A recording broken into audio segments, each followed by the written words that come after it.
মোদি কসাই কসাই মোদি তোমার ভারতে মুসলিম নিধন বন্ধ করো না হতো না হয়তো ভারত ভেঙে টুকরো টুকরো হয়ে যাবে ইনশাআল্লাহ।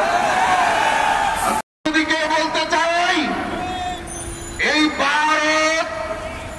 ভারতের ইতিহাস ঐতিহ্য ভারতের গুরুত্বপূর্ণ স্থাপনা যেই ভারত যে সমস্ত ঐতিহ্য ইসলামের সাম্রাজ্য, সুতরাং ভারতকে যদি আমরা ইসলামের সাম্রাজ্য বানাতে চাই বাংলাদেশ হবে এই সাম্রাজ্যের অগ্রসেনানীর আবাসস্থল।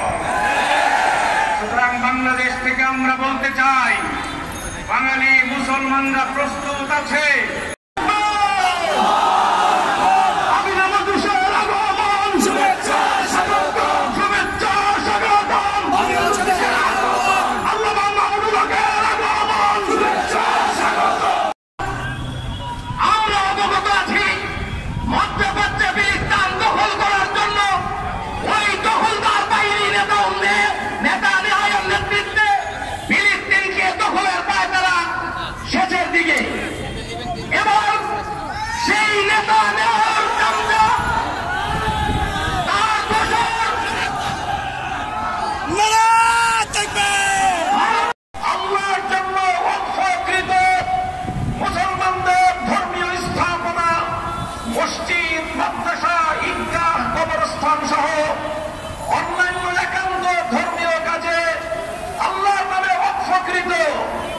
মুসলমানদের পূর্বপুরুষদের পক্ষ থেকে তাদের ব্যক্তিগত সম্পত্তি, যেই সম্পত্তি তারা ইসলাম এবং মুসলমানদের স্বার্থে উইল করেছে, ওয়াকফ করেছে, সেই সম্পত্তির দিকে আজকে হিন্দুত্ববাদী মোদী সরকারের করুণ দৃষ্টি পড়েছে।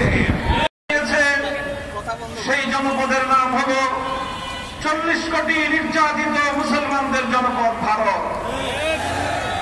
সেই ভারতে আজ হিন্দুত্ববাদী উগ্র সাম্প্রদায়িক গোষ্ঠী, গুজরাটের কসাইখ্যাত নরেন্দ্র মোদী বাহিনী, বিজেপি সরকার ভারত শাসনের নামে বছরের পর বছর ধরে মুসলমানদেরকে নিধন করে চলছে।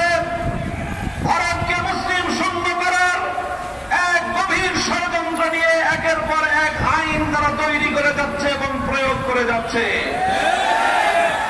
তারই সর্বশেষ সংযোজনী হল বিগত 5ই এপ্রিল ভারতের ন্যাশনাল অ্যাসেম্বলিতে তারা ওয়াকফ আইন সংশোধনী বিল 2025 পাস করেছে এবং 1923 সালে প্রণীত ভারতের ওয়াকফ আইন 1995 সালে সংশোধিত ভারতের ওয়াকফ আইনকে পরিবর্তন করে খোল মঞ্চে পরিবর্তন পাল্টে দিয়ে 40টি পরিবর্তন সাধন করে মুসলমানদের ধর্মীয় ওয়াকফের বিধানকে সম্পূর্ণরূপে বাতিল করে মুসলিম জাতির ধর্মীয় সম্পত্তিতে হিন্দুত্ববাদী লাখ বসাবার পায়তারা চালিয়েছে তারা।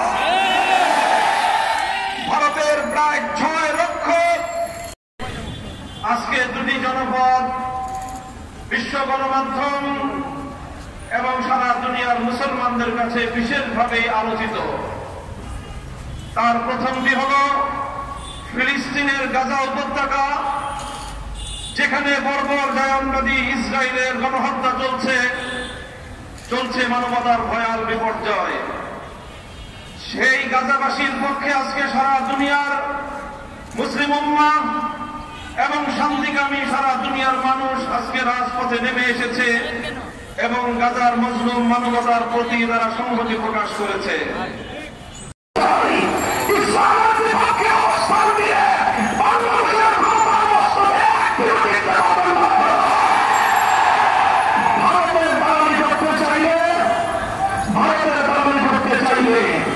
ভারতের ইসলাম বিরোধী এজেন্ডা বাংলাদেশে বাস্তবায়ন করতে চাইলে শেখ হাসিনার সঙ্গে যান।